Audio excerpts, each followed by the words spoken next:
تو بہرحال اہل سنت کی حقانیت کی دلیل ہے۔ تو حضرت سے بھی آج ملاقات کا شرف حاصل ہوا، ٹھیک کئی سالوں بعد ایک جلسے میں ہماری حضرت کے ساتھ صحبت رہی تھی، میرے خیال سے تقریباً 6-7 سال پہلے بہار کے جلسے میں۔ اللہ تعالیٰ حضرت کی برکت عطا فرمائے، اور جس قدر بھی علماء ذوی الاکرام نشیب فرمائے، قاضی شہر بھی ہے، نام سے واقف نہیں، حضرت مفتی دلدار عالم صاحب قبلہ قدس اللہ علی مصباحی دامت برکاتہم العالیہ، عظیم شخصیت ہے آپ کے علاقے کی، اور قاضی ہے آپ کے علاقے کے، حضرت کی بھی تشریف آوری ہے یہاں مسند رسول پر تشریف فرما ہے، اور بھی دیگر علماء ہے، کس کس کے نام لیے جائیں، سب کے نام سے پوری طرح واقف بھی نہیں ہوں۔ پھر دعا گو ہوں اور ان تمام احباب اہل سنت کا کہ جنہوں نے یہاں مجھے آنے کی سعادت بخشی، تمام نوجوانوں کا اللہ تعالیٰ ہمارے ان تمام نوجوانوں کی عمر میں، ہمارے علماء کی عمر میں برکت رحمت عطا فرمائے۔ زیادہ تمہید کو اب لمبا نہیں بیان کرنا ہے، تمہید بلکہ بہت مختصر کر کے اصل موضوع پر آنا ہے، کیونکہ گفتگو میری بہت طویل ہے، اور جیسا کہ اعلان ہوا ہے کہ پھر سوال و جواب کی بھی نشست ہوں گی۔ تھوڑا سا آواز بڑھائی، آواز بہت کم کر دیا۔ میں بالکل موضوع پہ آتا ہوں۔ خطبے میں نے ایک قرآن عظیم کی ایک آیت کریمہ کی تلاوت کی ہے، بڑی مشہور آیت کریمہ ہے، پارہ نمبر 8 ہے، سورہ انعام ہے، آیت نمبر 159 ہے۔ سورہ انعام پارہ نمبر 8، سورہ انعام آیت نمبر 159۔ خالق کائنات یہاں پر جو بندوں سے ارشاد فرما رہا ہے وہ یہ ہے، ان الذین فرقوا دینہم وکانوا شیعا لست منہم فی شیء۔ لفظ شیعہ پر آپ دھیان دیں، ایک مہم چل رہی ہے کہ شیعہ لفظ قرآن میں ہے، کچھ آیتیں سنائی جاتی ہے اور کہتے دیکھو صاحب اہل سنت کا ذکر تو قرآن میں نہیں ہے، البتہ شیعہ فرقے کا ذکر ہے، اور وہ ابراہیم کے شیعہ، فلاں نبی کے شیعہ، فلاں کے شیعہ، فلاں کے شیعہ۔ حالانکہ شیعہ یہ فرقے کے معنی میں نہیں ہے، بلکہ یہ اس کا لفظی جو معنی ہوتا ہے وہ ہوتا ہے گروہ، یہ عربی زبان کا لفظ ہے، لیکن چونکہ نام انہوں نے وہی رکھ لیا اپنا، تو وہ اس نسبت سے اپنے آپ کو کہہ رہے کہ ہم اس کے مصداق ہیں۔ تو قرآن عظیم میں یہ شیعہ اور بھی جگہ بہت جگہ لفظ آئے ہیں، مگر وہ الفاظوں کو وہ لفظ جہاں جہاں شیعہ آیا وہاں چھپاتے ہیں۔ اس آیت پہ بھی شیعہ لفظ آئے ہیں، تو اگر وہاں شیعہ ہے تو یہاں بھی پھر شیعہ ہے، اور اگر وہاں شیعہ لفظ ہونے کی بنیاد پہ آپ کا ذکر قرآن میں ہے تو پھر یہاں بھی شیعہ لفظ ہونے کی بنیاد پہ آپ کا ذکر قرآن میں ہے، مگر کس طرح ہے؟ اللہ تعالیٰ فرماتا ہے ان الذین فرقوا دینہم وکانوا شیعا لست منہم فی شیء، اور وہ جنہوں نے اپنے دین کو ٹکڑے ٹکڑے کر دیا اور جدا جدا راہیں نکالی، کئی گروہ در گروہ ہو گئے۔ یہاں اللہ تعالیٰ فرقوں کی بات کر رہا ہے۔ بہت سے لوگ کہتے ہیں نا فرقہ واریت کی بات مت کیجیے، در حقیقت علم کچھ ہوتا نہیں ہے، پڑھتے لکھتے کچھ ہے نہیں، اور وہ سمجھتے ہیں کہ فرقہ واریت کی بات اہل سنت کے علماء کرتے ہیں۔ یہ ہم نہیں کرتے، ہم نئے نئے فرقوں میں جانے سے روکتے ہیں۔ حقیقی ہم ہی ہیں، پرانے ہم ہی ہیں، اصل اسلام ہم ہی ہیں، اور اصل ہماری ہونے کی سب سے بڑی وجہ کہ ہم انہی عقائد پر قائم ہیں جو اللہ کے رسول نے صحابہ میں منتقل کیا، اہل بیت میں منتقل کیا، اہل بیت اور صحابہ سے جو عقائد ہم تک پہنچے، اور ان کے گروہ در گروہ ہونے کے، نئے نئے عقائد ہونے کی جو دلیل ہے وہ یہ ہے کہ آج کسی بھی فرقے میں کوئی جا رہا ہے، اس سے آپ پوچھئے کہ آپ کے ابا جان کون تھے، تو مجبور ہے کہنے پہ وہ کہیں گا کہ وہ سنی تھے، اور اگر خدا نہ خواستہ ابا بھی گمراہ تھے، بھٹکے ہوئے تھے، تو کہیں گا دادا تو سنی تھے۔ پھر آپ ابھی ہم بدل گئے ہیں، اللہ نے ابھی ہم کو ہدایت دی تو آج ہم بدل گئے، ہم اہل حدیث ہو گئے، ہم دیوبندی ہو گئے، ہم اب شیعہ ہو گئے، اب ہم مولائی ہو گئے۔ یہ نام نئے بتا رہے ہیں کہ آپ بھی نئے ہو، آپ کا فرقہ بھی نیا ہے، اور قرآن یہ آپ ہی کے بارے میں کہہ رہا ہے کہ اللہ فرماتا ہے اور وہ جنہوں نے دین میں جدا جدا راہیں نکالی، دین تو وہ تھا جو اللہ نے بھیجا تھا اپنے محبوب کے ذریعے، خالص دین، اصل دین، اس کو چھوڑ کر اپنی راہیں بنائی، اپنے راستے تلاش کیے، اور ہو گئے گروہ در گروہ، یا ہو گئے ٹکڑوں میں۔ انما امرہم الی اللہ ثم ینبئہم بما کانوا یفعلون۔ تو اللہ فرماتا ہے کہ محبوب ان سے تمہارا کوئی تعلق نہیں، ان کا معاملہ اللہ کے حوالے ہیں، پھر وہ انہیں بتا دیں گا وہ جو کچھ کر آئے۔ یہاں ان سے بے تعلقی کا بھی اظہار کیا گیا، اللہ نے فرمایا کہ ان سے حبیب تمہارا کوئی تعلق بھی نہیں ہے، یہ چکے آپ کے دین و مذہب کو چھوڑ چکے، آپ کی تعلیمات سے ہٹ چکے، اور جب یہ ہٹ گئے تو اے محبوب آپ سے ان کا کیا تعلق؟ قیامت کے دن اللہ انہیں بتائیں گا کہ تم کیا کر کے آئے ہو۔ یہاں سزا کا بھی ذکر ہو رہا ہے، یہاں فرقے بنیں گے اس کا بھی ذکر ہو رہا ہے۔ اسی آیت کی تشریح کرتے ہوئے آقا صلی اللہ تعالی وسلم نے پھر مختلف مقامات پر ہم کو بتایا اور جتایا کہ میری امت میں کس قدر فرقے ہوں گے، یاد کس طرح ہوں گے، اور پھر تم حق کو کیسے جانو گے، حق کو کیسے پہچانو گے۔ سے پاک ہے جو حد تواتر تک پہنچی ہوئی ہے۔ یہ الفاظ آپ علماء سے سنتے ہوں گے کہ فلاں حدیث تواتر پر ہے، فلاں حدیث حد تواتر تک ہے۔ کیا مطلب ہے اس کا؟ میں بہت آسان کر کے اصطلاحیں سمجھانے کی کوشش کرتا ہوں اپنی عوام کو کہ یہ اصطلاحیں سمجھے۔ حد تواتر جس حدیث کے بارے میں کہا جاتا ہے کہ یہ فلاں حدیث جو ہے حد تواتر کو پہنچی ہوئی ہے، یعنی وہ حدیث جو ہر زمانے میں اتنی بڑی جماعت اس کو روایت کرتی ہو کہ جن کا جھوٹ پر جمع ہونا ناممکن ہو، ہر زمانے میں۔ ایسا نہیں کہ کسی زمانے میں ایک عالم نے وہ حدیث بیان کر دیا اور پھر بعد میں کسی نے اس کو بیان ہی نہ کیا ہو۔ اس حدیث کو حد تواتر والی حدیث کہتے ہیں جو ہر زمانے میں بیان کی گئی ہو، ہر زمانے میں اس حدیث کا چرچا ہو، ہر زمانے کے علماء نے اس کو بیان کیا ہو، لکھا ہو، بیان کیا ہو، بتایا ہو، اور پھر ایک عالم دو عالم نہیں، اتنی کثیر جماعت اس حدیث کو بیان کرے کہ اس جماعت کو دیکھ کر یقین کامل ہو جائے کہ اتنے لوگ جھوٹ بول ہی نہیں سکتے۔ بھائی ایک جھوٹ بولیں گا، دو جھوٹ بولیں گا، ہر زمانے میں سینکڑوں اور ہزاروں کی تعداد میں علماء نے بیان کیا۔ جہاں تک اہل سنت و جماعت کی کتابوں کا تعلق ہے تو 344 کتب احادیث میں، یہ میری اپنی تحقیق سے میں عرض کر رہا ہوں کیونکہ ایک عالم صاحب نے ایک زمانے میں ہمارے اہل سنت کے تھے، گمراہ ہو گئے تو اس حدیث کا انکار کر دیا تھا، اور انہوں نے کہا یہ حدیث ہی صحیح نہیں ہے۔ ابھی جو میں بیان کرنے والا ہوں حدیث نہیں بیان کرا، ابھی میں نے حدیث کا تھوڑا سا بیک گراؤنڈ بتا رہا ہوں۔ تو اس وقت پھر میں نے تحقیق کرنا شروع کی، اور میں اپنی ذاتی تحقیق پہ کہہ رہا ہوں چونکہ جتنی حدیث کی کتابیں میری اپنی ذاتی لائبریری میں ہیں، ظاہر ہے میں نے انہی کتابوں میں حدیث کو تلاش کرنا شروع کیا۔ اب اگر کوئی مجھ سے بڑا عالم، مجھ سے زیادہ کتابوں کا مطالعہ رکھنے والا، مجھ سے زیادہ بڑی جس کی لائبریری ہو، یقیناً جب وہ تحقیق کریں گا تو اس میں اضافہ اور زیادہ ہو جائے گا۔ میری اپنی لائبریری میں کہ جب کوئی اس پر مطالبہ کرے تو میں ان کتابوں سے وہ حدیث دکھا سکوں۔ 344 کتب حدیث میں صرف خالص حدیث کی کتابوں میں نے یہ حدیث کو پایا۔ پھر صوفیاء کرام نے بھی اس کو ذکر کیا، ان کی کتابوں کی تعداد الگ ہے۔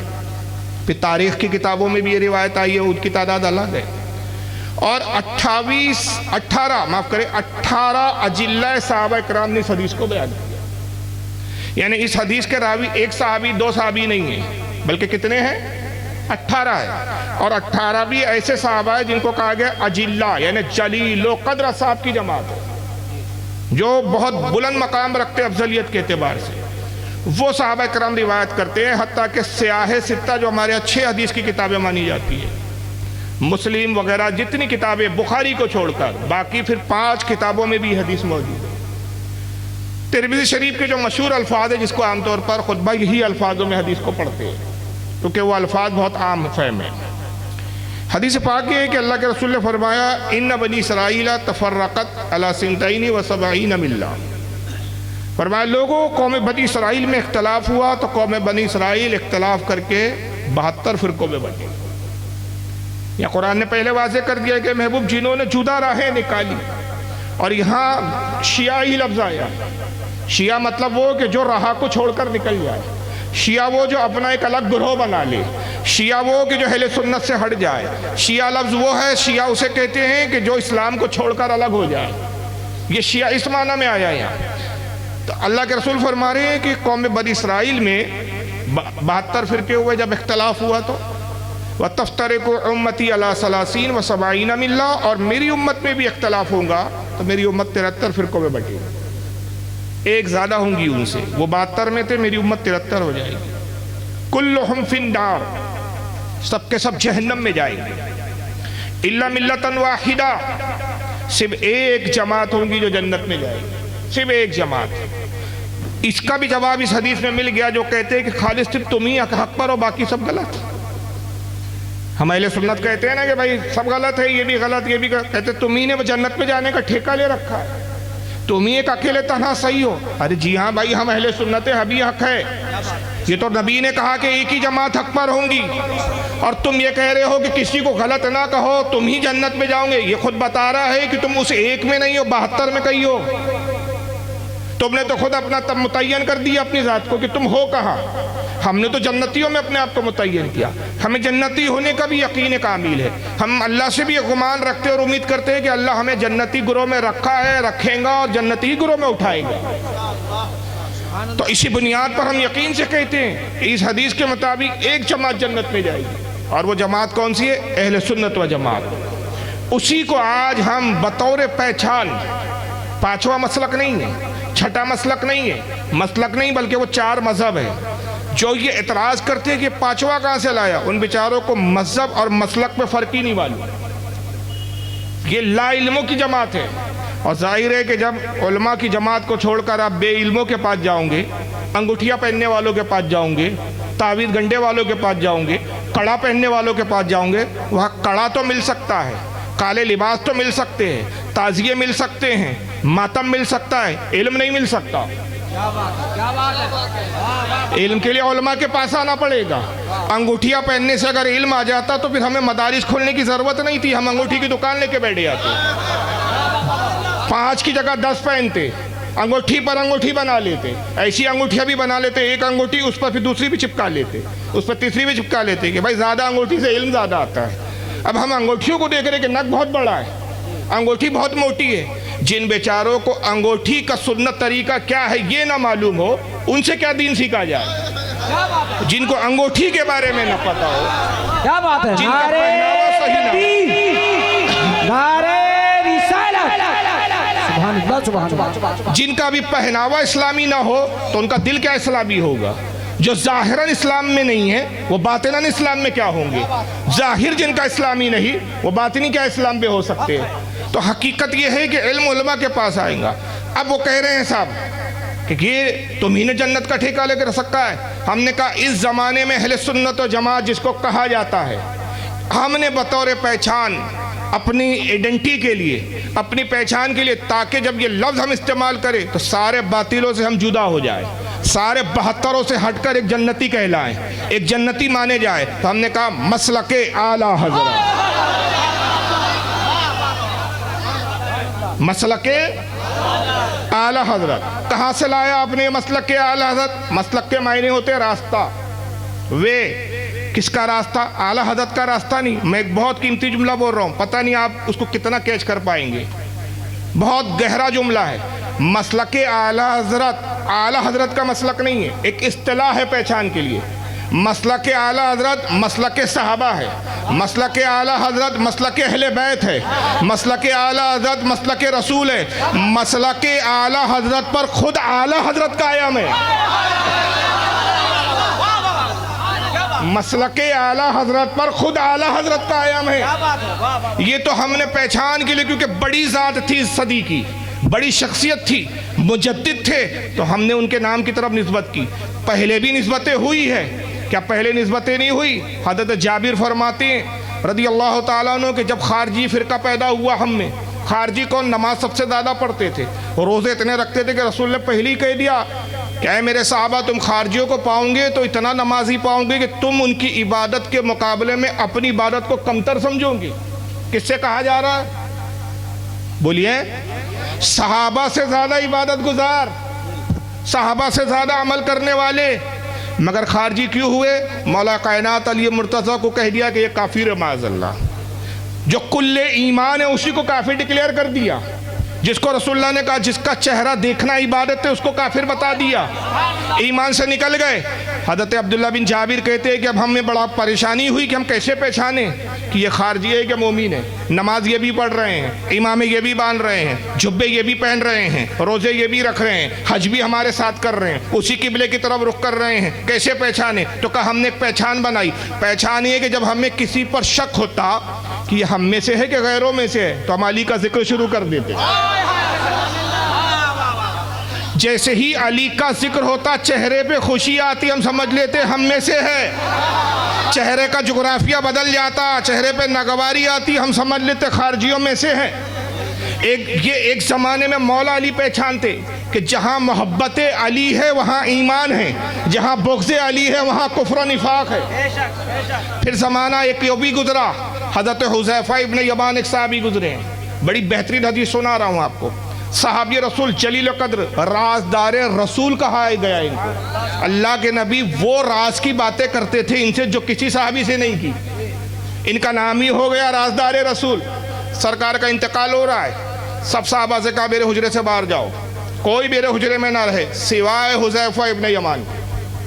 اس کو کس نے لکھا؟ حوالے بھی سنتے چلیں، امام بہقی نے السنن الکبریٰ میں اس روایت کو بیان کیا ہے، امام ابن عبد البر نے مسند البزار کے اندر اس کو روایت کیا ہے، جامع الاحکام فی العلم کے اندر بیان کیا۔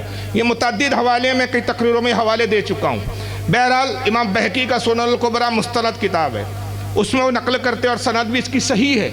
سب کو باہر کیا، کہا حذیفہ میرے حجرے میں رہے۔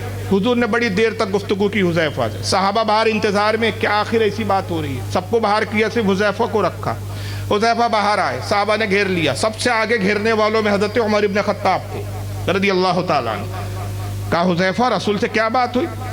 کہا عمر اگر میں نے حضور کی بات بتا دیا تو میں رازدار رسول کہاں رہا پھر؟ رازدار رسول ہوئی اس لیے کہ میں حضور کے راز کو راز رکھتا ہوں۔ حضرت عمر نے کہا اچھا ٹھیک ہے، بالکل آپ صحیح کہتے ہیں، آپ رازدار رسول ہیں، راز نہ بتائیں۔ اچھا اتنا تو بتا دیں گفتگو کا محور کیا تھا، موضوع کیا تھا، مضمون کیا تھا، کس بارے میں گفتگو کی تفصیل نہ بتائے، حضور نے کیا بتایا وہ نہ بتائے، صرف موضوع کیا تھا وہ تو بتا دے۔ کہا منافق موضوع تھے۔ موضوع کیا تھے؟ حضور نے مدینے میں ایسا کوئی منافق نہیں ہے جس کے بارے میں مجھے نہیں بتا دیا۔ خدا کی قسم مدینے کے ایک ایک منافق کو میں جانتا ہوں۔ عمر مسکرائے چلے گا اور دل میں کہا حذیفہ نہ بتاؤ، میں نہ معلوم کر لوں تو میں عمر نہیں۔ 2 سال خلافت مختصرہ سیدنا ابوبکر صدیق رضی اللہ تعالیٰ عنہ، خلافت صدیقیت ختم ہوئی، خلافت فاروقی شروع ہوئی۔ اب دستور یہ ہے کہ کوئی مرتا ہے نماز جنازہ امیر المومنین پڑھائیں گا، نماز جنازہ وہی پڑھائیں گا جو وقت حاکم ہے۔ اطلاع ہوتی ہے مدینے کی مسجد میں، مسجد نبوی میں جنازہ لایا جا رہا ہے۔ جملے پہ غور کریں، جنازہ کہاں لایا گیا ہے؟ مسجد نبوی میں۔ اس سے بڑی عظیم کوئی مسجد روئے زمین پر ہو نہیں سکتی۔ لایا جاتا ہے جنازہ، امر المومنین تشریف لائیے جنازہ پڑھائیے، فلاں ابن فلاں مر گیا ہے۔ آپ فرماتے بتاؤ جنازے میں حذیفہ ہے؟ جنازے میں حذیفہ ہے؟ سرکار حذیفہ نہیں ہے، میں نہیں پڑھاؤں گا، منافق ہے، دفن کر دو ویسے ہی۔ حذیفہ موجود ہے تو آتے ہیں پڑھا دیتے ہیں۔ تو جہاں حذیفہ ہے وہاں ایمان ہے، اور جہاں سے حذیفہ نہ ہو وہاں نفاق ہے۔ اب نشانی حذیفہ ہو گئے۔ حذیفہ کہا جس جماعت میں حذیفہ ہے وہ جنتی جماعت، جہاں حذیفہ نہیں وہاں پہ نفاق اور کفر ہے، وہاں شبہ ہے، وہاں شک ہے۔ کسی زمانے میں حذیفہ رہے، کسی زمانے میں مولا علی نشانی ہو گئی، کسی زمانے میں امام اعظم ابو حنیفہ، امام اعظم کے زمانے میں تفضیلی فرقہ نکلا، رافضی نکلے، پہچان امام اعظم ہو گئے۔ حضرت امام ابو الحسن اشعری کا دور آیا۔ ایک ایک امام کا میں تفسیرہ کروں ہر زمانے کا، یہ رات بہت چھوٹی پڑ جائے گی، اس کے لیے پھر 10 روزہ پروگرام چاہیے، اور پھر ایک امام پر ایک دن بات ہو تو 10 دن میں 10 لوگوں کی بات ہو پائے گی کہ کیا عقائد تھے، کیا اس زمانے کے فرقے تھے، کتنے فرقے پیدا ہوئے، کتنے مٹ گئے، کتنے بچ گئے، کتنوں کی کھرچن رہ گئی، کتنوں کی دم رہ گئی، کتنوں کے دھڑ ختم ہو گئے۔ یہ ایک تفصیلی گفتگو ہے، اس کے لیے چھوٹی سی تقریر ناکافی ہے، اور پھر آپ کو کچھ دکھانا بھی ہے مجھے۔ لیکن میں عرض کرتا چلوں، پھر امام ابو الحسن اشعری کے زمانے فرقہ آیا، فرقہ مجسمیہ۔ اس نے کہا اللہ کا جسم ہے، اللہ باڈی رکھتا ہے، باڈی لیس نہیں ہے، جسم رکھتا ہے، ہاتھ ہے، پیر ہے، ناک ہے، کان ہے، ٹھیک انسانوں کی طرح ہے، بیٹھتا بھی ہے، اٹھتا بھی ہے، تھکتا بھی ہے، چلتا بھی ہے، پھرتا بھی ہے۔ یہ عقیدہ اہل سنت کے خلاف تھا۔ سیدنا امام ابو الحسن اشعری نے اس فرقے کا رد کیا۔ اس زمانے میں اتنا انہوں نے اس کی مخالفت کی کہ اب اس دور میں ایمان کی پہچان اشعری کہلانا ہو گیا۔ پوچھا جاتا کون سے مسلمان ہو، اگر کوئی کہتا الحمدللہ ہم مسلمان ہیں، شک ہوتا بھائی مسلمان تو ہے، مجسمیہ والا ہے کہ وہ حقیقی مسلمان اہل سنت والا ہے؟ تو کہتا بھائی میں اشعری مسلمان ہوں۔ اچھا پھر ہمارا ہے۔ امام ماتوریدی کا دور آیا، امام ماتوریدی کے زمانے میں فرقے پیدا ہوئے۔ حضرت امام ماتوریدی کے زمانے میں اللہ کی صفات پر گفتگو ہونے لگی۔ اس کے تعلق سے معاذ اللہ یہ بھی عقیدہ رکھا گیا ان فرقوں نے کہ نعوذ باللہ اللہ کی صفاتوں میں رذیل صفات بھی شامل ہے۔ رذیل مطلب یعنی گندی غلط بھی، وہ بھی اس کی صفتیں ہیں. یہ باقی بھی کھرچانے نکلتی رہی اللہ، جیسے کہ بعد میں کھرچان نکلی دیوبندیوں کی، کچھ وہاں سے لیا انہوں نے، اللہ جھوٹ بول سکتا ہے، یہ وہی کھرچان ہے. اور جھوٹ بولنا محال ہے اور عیب ہے. انہوں نے کہا نہیں، اللہ کے لیے عیب بھی ممکن ہے. امام ماتوریدی رحمۃ اللہ علیہ نے ان کی تردید کی. اس زمانے میں ایمان کی پہچان امام ماتوریدی ہو گئے. لوگ اپنی نشانی اور حقانیت کے لیے کہتے تھے ہم ماتوریدی مسلمان ہیں، ہم مسلک ماتوریدی پر ہے. پھر شاہ عبدالعزیز کا زمانہ آیا، اس زمانے میں عزیزی کہا گیا. ان سے پہلے مجدد الثانی کا زمانہ آیا، دین الہی اکبر نے پیدا کیا. لوگ کہتے بھئی کس دین پر ہو، کس مذہب پر ہو، کون سے کہ اکبر کے بھی دین کو مانتے ہو پھر مسلمان کہتے ہو. وہ کہتا بھئی میں مجددی ہوں، سمجھ لیا جاتا مجدد الثانی کے عقیدے پر ہے، مطلب اہل سنت ہے. تو زمانے بدلتے رہے، تو کسی زمانے میں علی رہے، کسی زمانے میں حذیفہ رہے، کسی زمانے میں امام اعظم ابو حنیفہ رہے، کسی زمانے میں امام شافعی رہے، کسی زمانے میں امام ابو الحسن اشعری رہے، کسی زمانے میں امام ماتوریدی رہے، کسی زمانے میں مجدد الثانی رہے، کسی زمانے میں شاہ عبدالحق محدث دہلوی رہے، کسی زمانے میں شاہ عبدالعزیز رہے. تو اس زمانے میں بلا شبہ اعلی حضرت مسلک کی اور حقانیت کی پہچان. جہاں اعلی حضرت ہم سمجھ لیتے ہیں صحیح العقیدہ سنی اہل سنت والا مسلمان، اور جہاں اعلی حضرت سے ہی چڑ ہو ہم سمجھ لیتے ہیں دال میں کچھ کالا ہے، کچھ مانتا ہے کچھ کو چھوڑتا ہے. مسلک اور مذہب کو ویسے نہیں مانتا جیسے بتایا رسول نے. کیا بتایا کہ کیسے مانو کہ حقانیت ہوں گی؟ فرمایا ان بنی اسرائیل تفرقت علی 72 ملہ، قوم بنی اسرائیل میں 72 فرقے ہوئے، 72 فرقوں میں بٹے. وامتی تفترق علی 73 ملہ، میری امت میں 73 فرقے ہوں گے. کلہم فی النار، سب کے سب جہنم میں جائیں گے. قالوا من ہی یا رسول اللہ صلی اللہ علیہ وسلم. صحابہ نے عرض کیا اللہ کے نبی جنتی پہ جماعت کی نشانی کیا ہے؟ آپ نے یہ تو فرما دیا الا ملتن واحدہ، ایک ہی جماعت جنتی ہوں گی. اب ایک جماعت کو ان 72 کی بھیڑ میں 73 کی بھیڑ میں کیسے پہچانے؟ نشانی کیا ہے؟ 72 کو اگر ہم پرکھتے رہیں ایک کا عقیدہ، زندگیاں تمام ہو جائیں گی لیکن بات مکمل نہ ہوں گی، تحقیق مکمل نہ ہوں گی. تو ایک مختصر سی نشانی بتا دے کہ اس نشانی سے جو جنتی ہے ہم اس سے وابستہ ہو جائیں، آنے والی نسلیں جنتی جماعت کو اختیار کر لیں اور اس پکھیڑے میں نہ پڑے کہ کس کا کیا عقیدہ ہم پرکھتے بیٹھے رہیں. تو آقا نے کہا ایک بہت مختصر اور جامع میں تعریف اور نشانی بیان کر دیتا ہوں جنتی کی، اور وہ نشانی یہ ہے قال ما انا علیہ و اصحابی، جو میرے اور میرے صحابہ کے عقیدے پر ہوں گا وہ ہے جنتی. اب سید بھی ہو تو اس کو بھی صحابہ کا عقیدہ اختیار کرنا پڑے گا. غوث اعظم نے گنۃ الطالبین میں اس حدیث کو لکھا اور فرمایا کہ جنتی جماعت وہی جو رسول اور صحابہ کے عقیدے پر. مقام افضلیت ایک الگ معاملہ ہے لیکن عقیدہ ایک الگ معاملہ ہے. تو صحابہ اکرام کے عقیدہ کیا ہے؟ اب اس کے مطابق جو جماعت ہے وہ حقانیت پر ہے، لیکن ہم اہل سنت وہ ہے جو مکمل دین لیتے ہیں. یاد رکھیے ہم کون سا دین لیتے ہیں؟ مکمل. یہ منافق کی پہچان بتائی اللہ تعالیٰ نے قرآن میں کہ بعض چیزیں لیتے ہیں اور بعض کو چھوڑ دیتے ہیں. ہم بعض کو لے کر بعض کو نہیں چھوڑتے، ہم مکمل لیتے ہیں. مکمل لیتے تو نتیجہ کیا ہوا؟ ہم صحابہ دین ہے، صحابہ کو بھی لیتے. اور رسول نے اہل بیت سے بھی محبت کی تلقین کی، اہل بیت کو بھی دین بتایا، ہم اہل بیت کو بھی لیتے ہیں. ہم اولیاء کو بھی لیتے ہیں، ہم ائمہ کو بھی لیتے ہیں. کچھ وہ ہے کہ جنہوں نے اہل بیت کو لیا تو صحابہ کو چھوڑ دیا، کچھ وہ ہے جنہوں نے صحابہ کو لیا تو اہل بیت کو چھوڑ دیا، کچھ وہ ہے کہ جنہوں نے صرف رسول کو تھاما، صحابہ اور اہل بیت کو چھوڑ دیا. مختلف فرقے ہوئے دنیا میں، مختلف فرقے آتے رہے، مگر ہم سب کو لیتے ہیں کیونکہ ہمارے پیش نظر وہ بھی ہے کہ جہاں آقا نے صحابہ کو معیار بنایا، جہاں صحابہ کے بارے میں حضور نے یہ فرمایا. آقا ایک مقام پہ صحابہ کی عظمت بیان کرتے ہوئے ارشاد فرماتے اصحابی کان نجوم فبأیہم اقتدیتم اہتدیتم. اے لوگوں میرے صحابہ ستاروں کی مانند ہے، ستاروں کی طرح ہے، روشن ستارے ہیں میرے صحابہ، ان میں سے تم جس کی بھی پیروی کرو گے ہدایت پالو گے. تو دوسری طرف یہ بھی کہا کہ مثل اہل بیتی مثل سفینۃ نوح،